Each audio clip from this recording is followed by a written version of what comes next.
Dzień dobry, witam wszystkich hodowców przed świętami wielkanocnymi. Chciałem Wam nagrać zupełnie inny film, który miał na celu odpowiedzieć na Wasze pytania z ostatniego filmu, ale w związku z sytuacją, która dzieje się w Europie, nie tylko w Europie, chciałem też zabrać głos na temat upadku młodych, jaki występuje w Polsce i nie tylko w Polsce.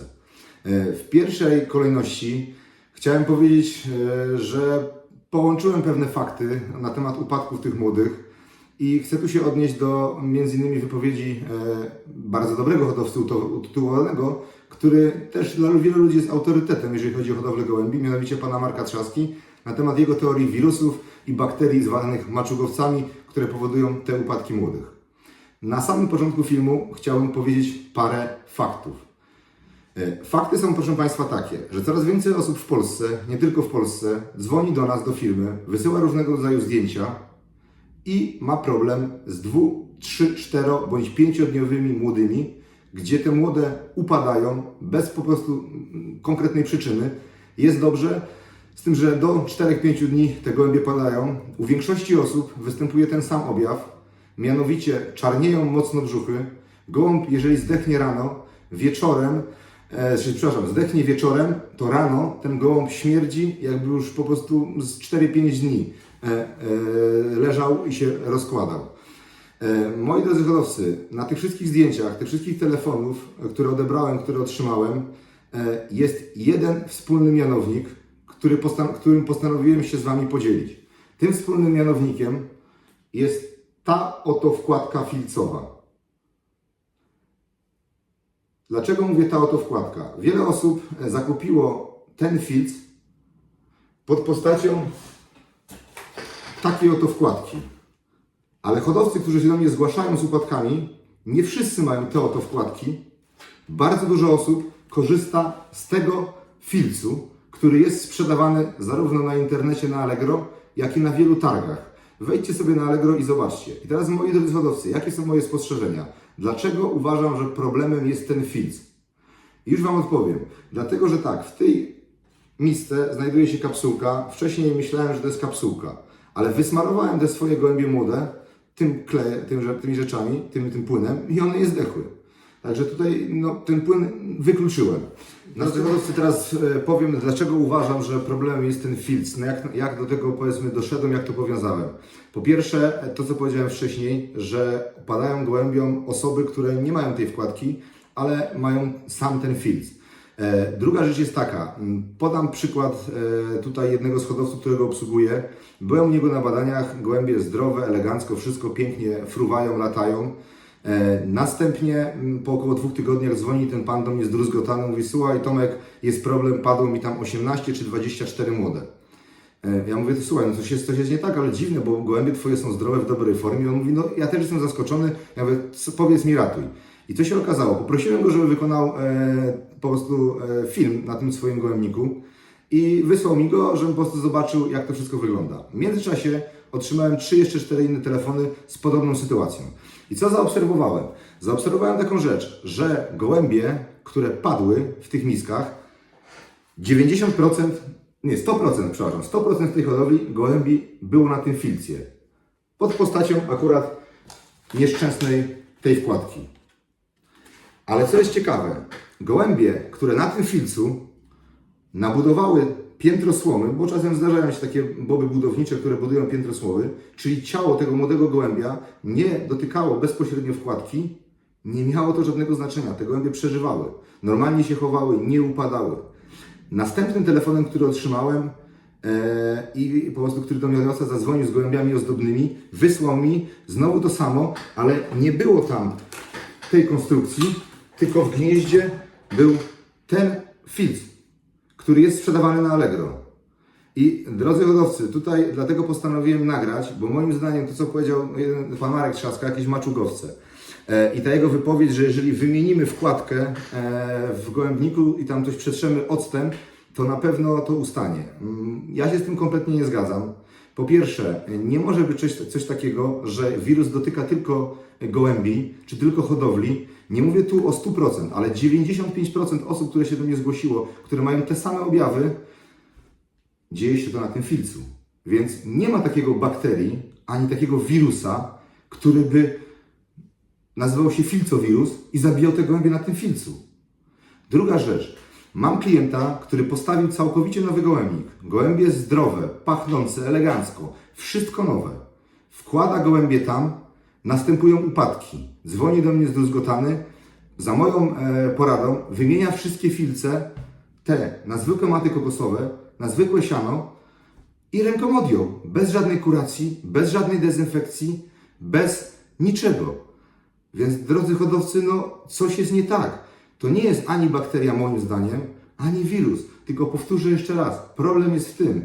I Panie Marku, jeżeli hodowcy zrobią to, co Pan mówi, że wymienią tą wkładkę na taki filc, to moim zdaniem skromnym będzie dalej to samo. I to, co Pan powiedział, to Pan po prostu troszeczkę tym ludziom nieświadomie wprowadził ich w błąd. Ponieważ nie zna Pan do końca przyczyny, nie wie Pan, co jest, a daje Pan diagnozę, że trzeba wymienić to i po prostu włożyć najlepiej jeszcze raz to samo i będzie dobrze. No, moi drodzy, tak to nie jest. Ja u siebie włożyłem tą zwykłą wkładkę filcową i te gołębie zdechły. Więc to nie jest tak, że hodowcy mi tylko mówili, przekazywali, tylko ja to zrobiłem na swoich gołębiach. Dodatkowo w tym tutaj były takie kapsułki. Te kapsułki też próbowaliśmy, smarowaliśmy gołębie, nie zdychały od tego gołębie. Ale jeżeli gołębie miały kontakt z tym filcem, to po prostu były potężne upadki. Druga rzecz, obalenie teorii wirusa. To, co powiedziałem wcześniej, nie ma takiego wirusa, który atakuje tylko wybiórcze gołębie, które były na tych wkładkach, czy na tym filcu. Nie ma takiego wirusa. Druga rzecz, co powiedział ten hodowca, co powiedział pan Marek Trzaska, że tego wirusa nie da się wykryć, bo on po 15 czy tam 20 minutach się ulatnia, nawet jak będzie specjalne temperatury przechowywania. Panie Marku, to jest totalny absurd, totalna bzdura. Ja podam taki prosty przykład. Każdego wirusa da się przetransportować, każdego wirusa da się wykryć, jeżeli to wirus jest, jeżeli ten wirus tam po prostu się znajduje. Podam taki prosty przykład. Każda z naszych kobiet chodzi do ginekologa i u ginekologa pobierany jest taki materiał odnośnie HPV-a. Jest to rak szyjki macicy.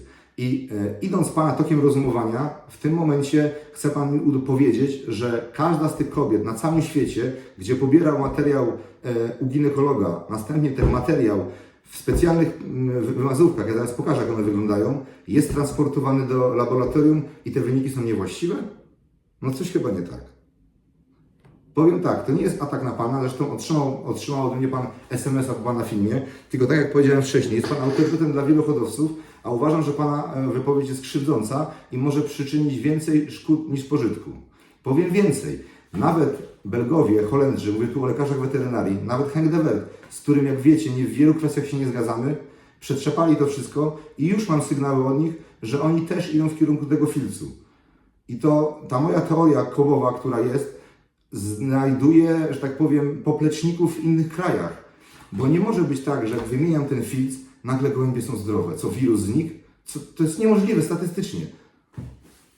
No tutaj sobie zrobiłem małą przerwę, poszedłem po tą wymazóweczkę, więc pokażę. Tak na przykład wygląda wymazówka na badanie wirusowe.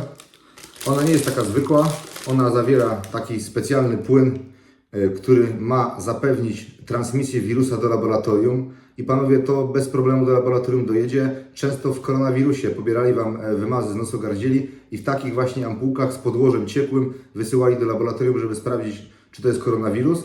I w tych wymazówkach bardzo charakterystyczne jest to, że nawet wymazówka w środku, w takim sterylnym worku jest jeszcze pakowana indywidualnie, żeby po prostu nie zanieczyścić wtórnie próbki, żeby po prostu nie powychodziły bzdury. Że ta wymazówkę otworzę, to otwieram tylko w momencie pobrania i zaraz chowam do tego płynu.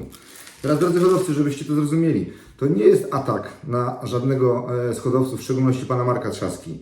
Ja to zrobiłem, ten filmik nagrałem w przestrodze dla Was wszystkich hodowców, żebyście po prostu uważali na to i jeżeli możecie, nie są duże koszta tych wkładek czy filców, zrezygnujcie z tego dla swojego własnego bezpieczeństwa, dopóki ta sprawa z tym oto filcem nie zostanie wyjaśniona, ponieważ codziennie otrzymuję zdjęcia, że następują kolejne upadki gołębi. Jeżeli my sobie, i teraz drodzy hodowcy, nigdy tego nie robiłem, nigdy nie prosiłem Was o jakąś publikę, o udostępnianie moich filmów, teraz też Was nie proszę, żebyście ten film udostępniali, ale przekażcie swoim znajomym, bo często robicie wspólne zakupy na Allegro, tego właśnie oto filcu i stąd są te Wasze upadki.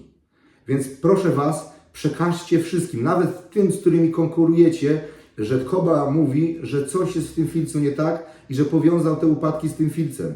Ponieważ jest zdecydowana przesłanka, że to tak naprawdę jest. Ja sam w to, drodzy Państwo, nie wierzyłem, ale nic innego nie wybadałem, nie wyszło mi z badań wirusobiologicznych i mikrobiologicznych. A to, co mówię, u wielu hodowców, wymieniając ten oto filtr, czy ten filtr jest taki, czy jest na tej wkładce w takiej postaci, wyrzucam to, wstawiam nową i nagle gołębie ozdrowiały.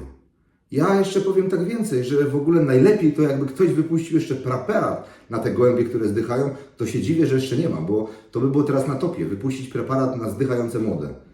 Drodzy hodowcy, bakterie, które są, jeżeli ten młody dzisiaj zdech, powiedzmy on zdech w sobotę, w niedzielę był u nas w gołębniku, w poniedziałek go wysyłamy do laboratorium otrzymuje go we wtorek, ten gołąb 3 dni nie żyje.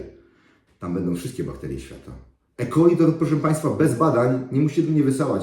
Jeżeli wysyłacie mi 3-dniowego, padniętego młodego, to ja bez badań Wam powiem, że tam jest kolibakterioza. Ponieważ E. coli tam zawsze będzie i się będzie namnażało, bo E. coli musi być w jelitach gołębiach, tylko te dobre E. coli, żeby gołąb funkcjonował, żeby gołąb żył. Co więcej Wam powiem, w Waszych jelitach też jest E. coli. I one tam musi być, bo bez tego byście nie żyli. I drodzy hodowcy, ja tylko powiem tak, jeszcze jedną taką ważną kwestię, że na pewno producent tych oto wkładek, tych słynnych, takich papierowych, nie zrobił tego z premedytacją. Także zachowajcie też powściągliwość w te święta, bądźmy dla siebie mili i proszę Was jeszcze raz, ostrzeżcie swoich nawet największych rywali, bo jeżeli oni stracą te gołębie, stracą te lęgi, to nie będziecie mieli z kim rywalizować, nie będzie tego wkładu gołębi. I już dzisiaj są dziesiątki, tysiące, może źle powiedziałem, tysiące, jak nie dziesiątki tysięcy upadków w całej Europie i jeden mianownik jest wspólny, filc. Drodzy hodowcy, resztę zostawiam Wam.